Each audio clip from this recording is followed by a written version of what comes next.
무언가를 이긴다라는 것은요, 전쟁에서 힘을 겨루거나 시합에서 자신의 상대방보다 더 뛰어난 능력으로 우위를 차지하는 것을 말하죠.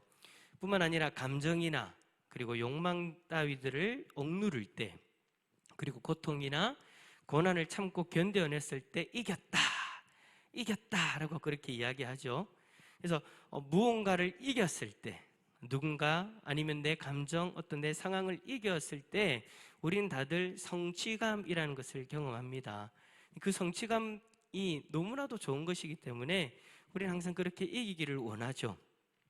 하지만 그 성취감은 우리가 잘 아는 것처럼 아무나 경험하는 것이 아닙니다. 피나는 노력이 있어야 되고요, 끊임없는 자기 성찰이 필요하기도 합니다. 만약 이기지 못하고 지게 될 때 경험하게 되는 그 절망의 감정은 너무나도 크고 아프죠. 그래서 어떤 분들은 그런 분들이 있어요. 지는 것이 너무 싫어가지고 내가 혹시나 이 일을 했을 때 성공하지 못할까, 이기지 못할까, 이기지 못함으로써 경험하게 되는 그 좌절, 절망, 그 슬픈 감정들을 두려운 나머지 도전하는 것조차 포기하기도 하는 분들이 있어요. 그냥 해도 소용없다, 아무것도 하지 말고 그냥 이렇게 살자라고 그렇게 생각하며 살아가는 분들이 있다라는 거죠. 하지만 한번 이기는 그 성취감을 맛본 사람들은 그 성취감을 누리기 위해서 계속해서 끊임없이 도전합니다. 여러분, 등산도 마찬가지잖아요, 그죠? 올라가기 전에는 그냥 막연히 힘들어 보여요. 여기 우리 등산 그 부서가 있지 않습니까, 그죠? 등산부 우리 성도님들 계시는데 매번마다 그렇게 등산을 하는 이유가 뭐예요? 가기 전에는 힘들지만 그 마음이 있어도 한번 도전해서 올라가 보면 내가 잘했구나, 정말 좋구나 라는 그 성취감, 그 마음들을 경험하기 때문에 계속 올라가시는 거잖아요, 박동환 장로님, 그죠? 예, 그러신 걸로. 그런 어떤 성취감들이 있기 때문에 계속해서 도전하는 거예요.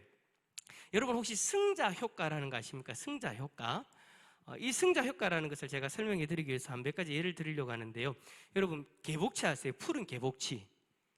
개복치라는 물고기가 있습니다. 그 물고기가 원래는 그 공격적인 성향이 아주 강한 물고기래요.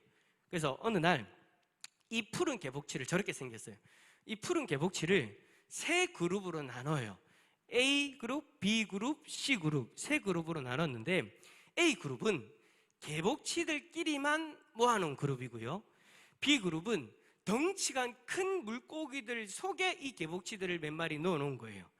그리고 마지막 째 C 그룹은 덩치가 작은 물고기들 속에 이 개복치들을 넣은 거죠. 그러고 나서 얼마 동안 그대로 둡니다. 시간이 지나고 나서 이 개복치들을 다시 다 모아요. 한 자리에 다 모았는데 각각 다른 환경에 놓여 있었던 이 개복치들을 과연 어떤 모습으로 변했을까요? B그룹은 원래 개복치들만 모여 있었으니 원래 성향 그대로 있고요, A그룹은 예전에 비해서 원래 개복치가 아까 말씀드렸던 것처럼 공격성이 강하다 했는데 그 공격성이 상당히 낮아져 있는 모습으로 변해져 있어요, B그룹이. 그리고 C그룹은 A그룹에 비해서 원래 개복치들만끼리 모여 있었던 그 성향들보다 A그룹보다 훨씬 강한 공격성을 가지고 있는 모습으로 변해져 있는 거예요. 여러분, 뭐 때문인지 이거 여러분 아시겠어요? 왜 이렇게 변했는지? 한 가지 더 예를 들어 볼게요. 1995년도에 유명한 권투 선수인 그 마이크 타이슨, 여러분 아시죠? 이 마이크 타이슨이 복귀전을 하는 그 경기가 있었습니다. 첫 경기 상대가 복귀전이니까 좀 강한 상대, 그래서 팬들의 기대에 좀 부응할 수 있는 어떤 그런 상대와 붙을 줄 알았는데 팬들의 기대와는 전혀 다르게 무명 선수하고 경기가 잡힌 거예요. 당연히 타이슨에게 상대가 되지 않았고 89초 만에 경기가 끝났대요. 두 번째 경기는 배와 가슴이 철렁철렁거리는 뚱뚱한 선수, 그러니까 실력이 그냥 몸만 봐도 저 사람은 실력이 없겠다라고 보일 정도의 그런 선수하고 타이슨하고 붙은 거죠. 역시나 타이슨에게 그 사람은 상대가 되지 않았어요. 그 이후에 타이슨이 헤비급 챔피언이었던 프랭크 브루노하고 만났는데 이 경기에서도 타이슨은 승리하면서 세계 챔피언이 됩니다. 이에 대해서 타이슨의 프로모터였던 돈킹은 이렇게 이야기합니다. 팬들의 기대를 저버린 것은 미안하지만 일부러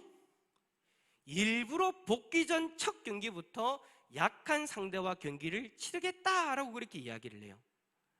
이 두 가지 경우가 제가 앞에서 얘기했던 승자 효과를 설명하는 대표적 예시입니다. 그러니까 세계적인 뇌학자이자 신경 심리학자인 이언 로버트스는 이렇게 이야기합니다. 어떤 사람이 성공을 이루면 남성 호르몬인 테스토스테론이 분비되면서 지배적인 활동이 강화되어지고 그로 인해서 더 많은 성공을 불러온다라고 그렇게 이야기를 해요. 그러니까 한마디로 뭐라고 무슨 말이냐면 한 번 승리해 본 사람이 계속해서 승리할 확률이 높다라는 거예요. 한 번도 승리해 보지 못한 사람은 승리할 확률이 낮지만 한 번 승리해 본 사람은 계속해서 승리할 확률이 높다라는 거죠. 그러니까 C그룹의 개복치 한번 여러분 생각해 보세요. C그룹의 개복치가 어떻게 변했다고 했어요? 자, 여기서 이제 설교를 잘 듣고 있는지 안 듣고 있는지 이제 판단 납니다. C개복치가 뭔지는 기억이 나십니까? 아, 그렇죠. 맞아요. C그룹의 개복치는 더 공격성이 강한 개복치로 변화됐다고 했죠. 왜 그래 됐느냐? 같이 지내도록 넣어두었던 작은 물고기들을 이 개복치들이 계속해서 공격하면서 지냈기 때문인 거예요.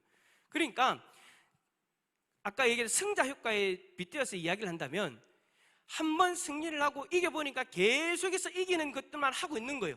그 그룹 안에서는 이 개복치들이 다른 물고기하고 싸우면서 계속해서 이기는 거예요. 이기다 보니까 어떻게 됐냐니까 그 공격성이 더욱더 강화되어진 거죠.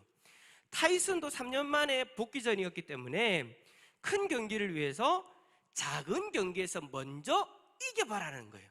이기면서 어떻게 되는가요? 심리적으로 준비할 필요가 있었다라는 거죠. 3년 동안 경기를 못했기 때문에 모든 경기력이나 심리적인 부분들이 다운돼 있잖아요. 그거를 약한 상대들하고 경험을 하면서 경기를 하면서 이길 수 있는 마음가짐을 만들어 갔다라는 거예요. 이게 바로 승자 효과다라는 겁니다. 한번 이겨보면 계속해서 이길 수 있는 확률이 높아진다. 이러한 이론은 우리의 일상생활에서도 그대로 드러나는 것 같아요. 무엇을 하든지 간에 이겨본 사람은 자신감이 더 붙죠. 자신감이 더 붙어가지고 더 무언가를 더 높은 것을 성취하기 위해서 도전하기 위해서 노력하고 달려갑니다. 하지만 반대로 이기는 성취감을 경험해보지 못한 사람은 더 위축이 되어져요. 뭔가를 하자라고 제시를 해도 선뜻 나서지를 못해요. 왜? 이겨보지를 못했으니까. 근데 참 이게 희한한 게 뭐냐면 우리의 신앙생활에서도 이러한 부분들이 그대로 드러나는 것 같아요. 오늘 본문 말씀해 보니까 세상을 이기느니라 라고 그렇게 말씀을 하셨는데 크리스찬 중에서도 세상을 이겨보는 것을 경험해 본 사람들은 계속해서 세상과 싸워 이기려고 하죠. 하지만 신앙생활을 시작하고 하나님 백성이 되어서 예수 그리스도를 믿고 하나님 백성이 되어서 이제 교회에서 신앙생활을 하려고 하는데 신앙생활을 한 지 몇 년이 지나도 자기 안에 있는 그 문제들, 육체의 소욕을 쫓는 그 모습들, 세상적인 모습들, 그것들과 싸워서 이겨보지 못한 사람들은 계속해서 그것들과 싸우지 않으려고 해요. 하나님의 말씀은 분명히 도전해서 그것을 끊어내야 된다, 그것을 우리 삶에서 드러내야 된다라고 그렇게 이야기를 하시는데 아멘 아멘은 하지만 실질적으로 도전을 못한다라는 거예요. 왜요? 한 번, 두 번 해보니까 안 되거든요. 한 번, 두 번 해봤는데 안 되는 거예요. 술을 끊으려고 했는데 한 번, 두 번 해봤는데 안 되니까 포기해버리는 거예요. 아, 나는 안 되는갑다. 나는 소용이 없는갑다. 나는 이것만큼은 절대 어떻게 할 수 없는갑다고 포기해버린다라는 거죠. 하지만 하나님 앞에서 그 부분들을 놓고 하나님 앞에서 기도하면서 애를 써서 이겨내본 사람들은 계속해서 말씀을 통해 도전을 받을 때마다 부딪힙니다. 계속해서 하나님 말씀을 가지고 부딪혀요. 세상 속에서 이기기 위해서. 세상 속에서 끌려가는 인생이 아니라 세상 속에서 이기는 인생이 되기 위해서 그렇게 노력한다라는 거죠. 세상과의 싸움에서 이겨보지 못했다고 생각하는 사람들은 계속해서 끌려가면서 아마 이렇게 질문할 거예요. 나중에는 왜 내가 세상을 이겨야 되지? 이겨본 사람들은 계속 이기기 위해서 뭔가를 도전을 하는데 이겨보지 못한 사람들은 나중에 시간이 지나고 나서 에이, 내가 말로 그렇게 살아야 되노? 라는 생각을 하게 된다라는 거예요. 왜 세상을 이겨야 하는가? 여러분 여쭤보겠습니다. 왜 우리가 세상을 이겨야 됩니까? 그냥 세상 속에서 세상의 주류에 맞춰서 그냥 살아가도 되잖아요. 교회 주일 예배 잘 드리고 오늘 저녁처럼 금요일 날 예배대로 딱 나오고 예배 꼬박꼬박 잘 드리고 헌금 꼬박꼬박 잘하고 교회 봉사 잘하면 되지 뭘 세상 속에 들어가서 이겨야 되냐. 이기려고 하면 귀찮고 복잡고 마음도 어려워지고 그렇게 힘이 드는데 왜 우리가 세상을 이겨야 합니까? 이 질문에 답을 하려면 먼저 세상은 무엇을 이야기하는 것인가에 대한 정의가 필요한 것 같아요. 자, 요한 1서에서는요, 이 세상이라고 번역된 헬라어가요, 23번이나 나온대요. 요한 1서에서 이 단어는 하나님을 대적하는 악한 영의 활동 공간, 그러니까 이 땅, 이 세상, 그리고 하나님을 대적하는 세속적인 사상과 가치관들을 이야기하는 거예요. 그러니까 죄로 물든 도덕적 체계나 사단의 영향을 받고 있는 모든 것들이 성도가 싸워야 할 대상인 거죠. 만약 이 세상과의 싸움을 포기하고 반대로 세상을 사랑하고 벗을 삼게 된다면 로마서 8장 말씀에 뭐라고 되어 있냐니까 하나님과 원수가 된다라고 그렇게 말씀하고 있어요. 그 예로 사도 바울이 누구를 소개하냐면 데마를 소개합니다. 디모데후서 4장 10절에 데마는 이 세상을 사랑하여, 이 세상과 싸워야 되는 사람이 이 세상을 사랑하여 나를 버리고 데살로니가로 갔다라고 그렇게 말씀해요. 죄로 가득한 세상과 싸워야 되는 그리스도인이 세상을 사랑하며 버린다면, 세상을 사랑하여 믿음을 포기해버린다면, 싸워오는 것을 포기해버린다면 이것은 너무나도 큰 문제가 있다라는 거죠. 우리 오늘 본문 4절 말씀 다시 한번 읽어봅시다. 시작. 무릇 하나님께로부터 난 자마다 세상을 이기느니라.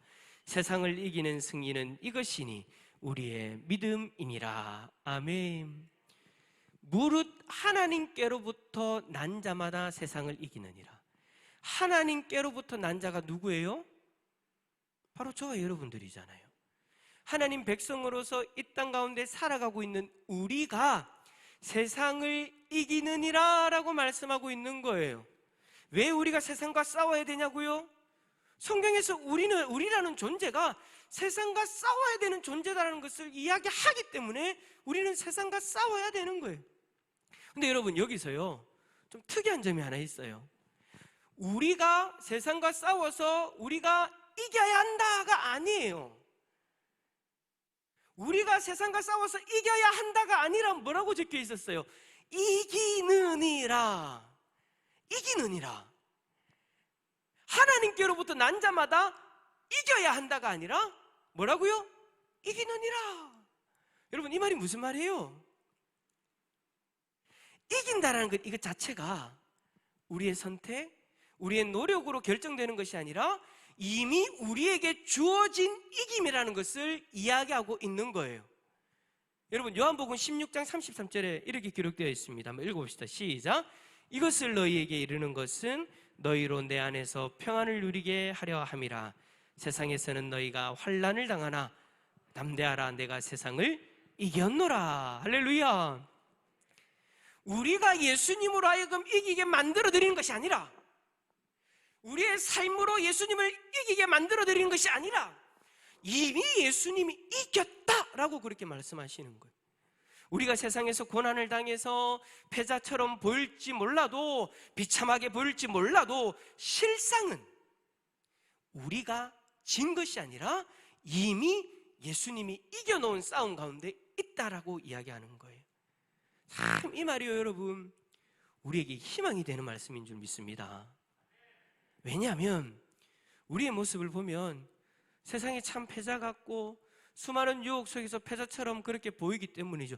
요즘 보세요. 코로나19로 인해서 한국 교회가 어떻게 비춰지고 있습니까? 문제 많은 곳, 패자와 같은 곳, 지금은 아무것도 할 수 없는 것 같은 그런 모습이 보이잖아요. 그런 어떤 연약한 모습들만 보면 이긴다라는 것은 나와는 전혀 상관없는, 우리와는 전혀 상관없는 그런 이야기인 것 같죠. 그런데 그게 아니래요.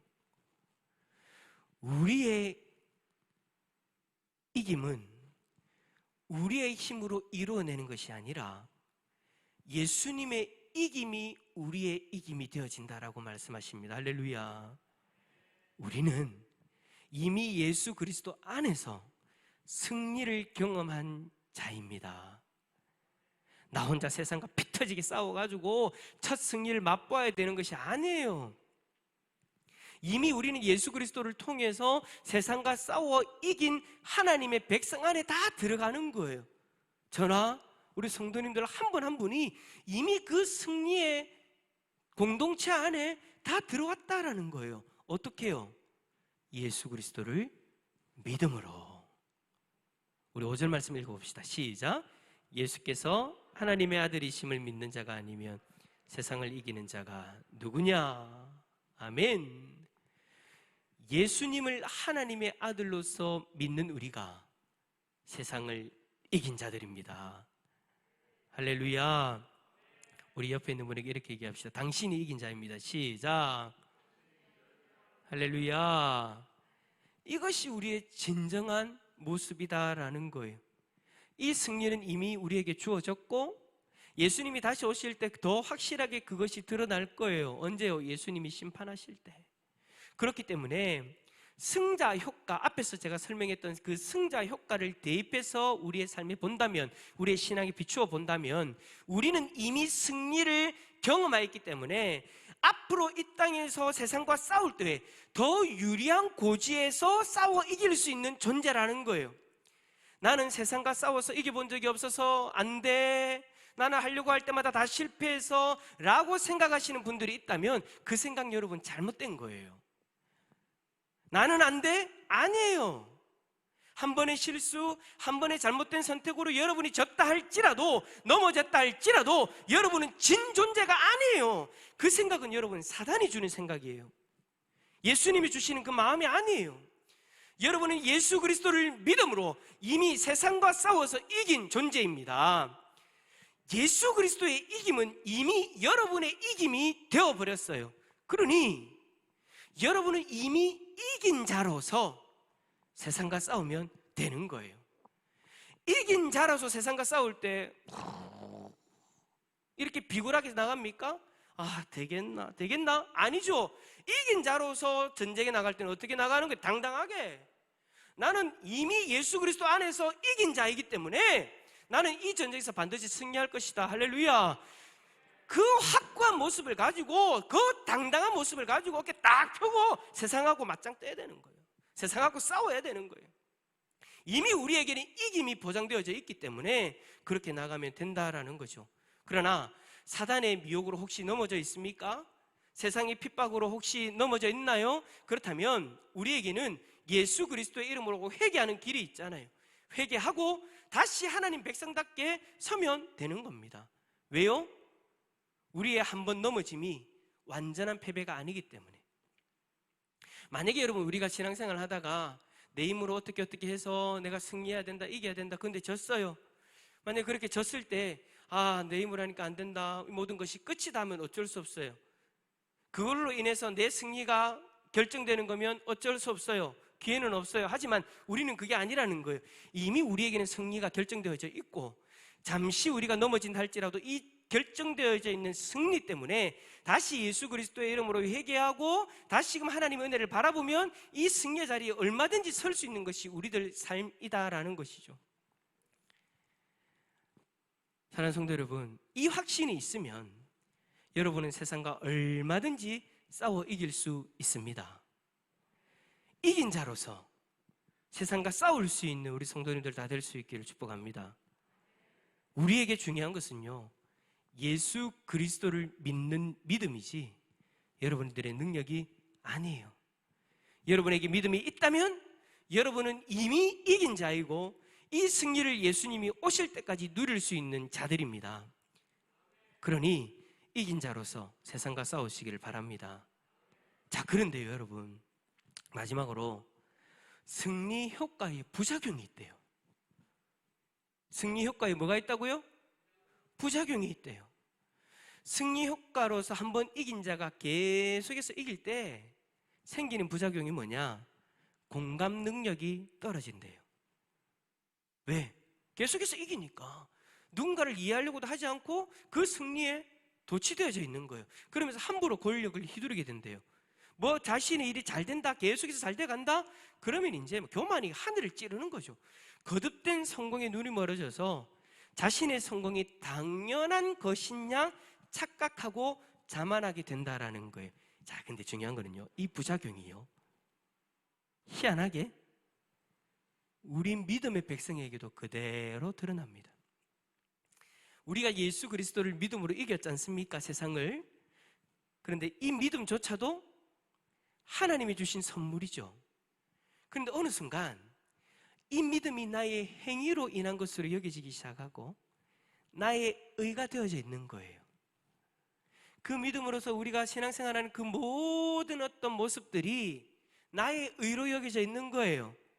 그래서 내가 지금 하나님을 이렇게 잘 섬겼기 때문에 나에게 이런 모든 것들이 주어졌다, 내가 이렇게 다 잘해서 이렇게 왔다, 내가 잘 이겨서 내가 지금 이렇게 되었다, 그런 마음들이 우리 안에 들기 시작한다라는 거죠. 그런데 어느 순간 이 믿음이 나의 행위로 인한 것으로 여겨지기 시작하고 나의 의가 되어져 있는 거예요. 내가 세상과 싸워서 이긴 것으로 나의 공로로 여겨지기 시작하는 거죠. 그래서 어떤 일들이 일어납니까? 나의 의로움 때문에 내가 세상을 이기고 있는 것으로 착각하게 돼요. 그래서 그렇지 못한 사람들을 어떻게 하냐면 평가하고 지적하기 시작하죠. 형제를 나보다 못한 자, 낮은 자로서 저평가해버리기도 해요. 내가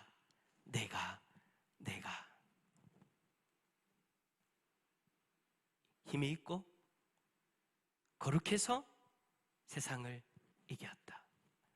은혜로 예수 그리스도를 믿어서 하나님으로부터 된 자가, 하나님으로부터 난 자가 세상을 이겼다라는 것을 확신한다면 여러분, 우리는 절대 교만할 수 없습니다. 아니, 교만해서는 안 됩니다. 나의 능력으로 세상을 이긴다는 이 자만을 절대 가질 수가 없죠. 우리는요, 따라서 합시다. 은혜로 세상을 이긴 자입니다. 옆에 있는 분에게, 당신은 은혜로 세상을 이긴 자입니다. 우리에게는 아무 조건도 없고 아무 능력도 없는데 예수 그리스도가 2000년 전에 오셔서 우리를 위하여 세상을 이겨주신 거예요. 그 이겨주심이 우리에게 주신 그 믿음으로 말미암아 우리에게 주어졌으니 우리는 은혜로 이긴 자가 되었다라는 거예요. 할렐루야. 그리고 앞으로도 마찬가지예요. 우리에게 보내주신 그 성령 하나님으로 말미암아 우리는 여전히 세상을 이길 수 있는 존재인 줄 믿습니다. 그러므로 우리는 어떻게 해야 되느냐? 더 겸손히 이 승리를 누려야 됩니다. 세상을 계속해서 이기더라도 이길 때마다 고개가 뻣뻣해지는 것이 아니라 더 겸손해져야 될 줄 믿습니다. 사랑하는 성도 여러분, 우리는 믿음으로 이 세상을 이긴 존재라는 것 잊지 마시고 날마다 이 은혜를 경험하면서 겸손히 이 승리를 누리시는 우리 성도님들 다 될 수 있기를 예수 그리스도 이름으로 축원합니다.